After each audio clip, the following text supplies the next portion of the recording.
দর্শক শ্রোতা, যেমনটি আপনারা দেখছেন এই মুহূর্তে আমি এক বিশাল ময়দানে দাঁড়িয়ে আছি। এই ময়দানেই দাওয়াত ইসলামের 3 দিনের সুন্নতে ভরা ইজতেমা শুরু হবে।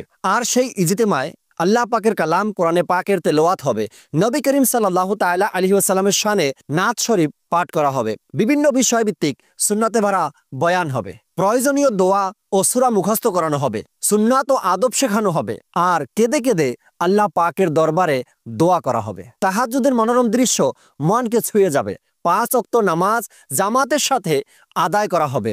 আজানের সুরে মুখরিত হয়ে উঠবে আশেপাশের পরিবেশ। চলো যাই 3 দিনের ইজতিমায়, let's go to Ijtema, let's go to Ijtema. আজিমুশান ইজতেমায় অংশগ্রহণের দাওয়াত আমি আপনাদের সবাইকে দিচ্ছি।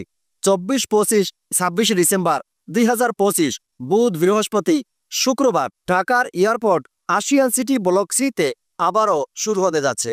আর এই ইজতেমা 24 ডিসেম্বর সকাল 10টায় কোরআনে পাকের তেলাওয়াতের মাধ্যমে শুরু হবে আর শেষ হবে 26 ডিসেম্বর জুমার নামাজের পর বিশেষ মুনাজাতের মাধ্যমে। কাজেই আপনাদের সবার প্রতি অনুরোধ, 3 দিনের এই সুন্নতে ভরা ইজতেমায় দলে দলে যোগদান করে ইজতেমাকে সাফল্যমণ্ডিত করুন। আর হ্যাঁ, ইজতেমার সরাসরি সম্প্রচার দেখার জন্য চোখ রাখুন মাদানী চ্যানেল বাংলায়।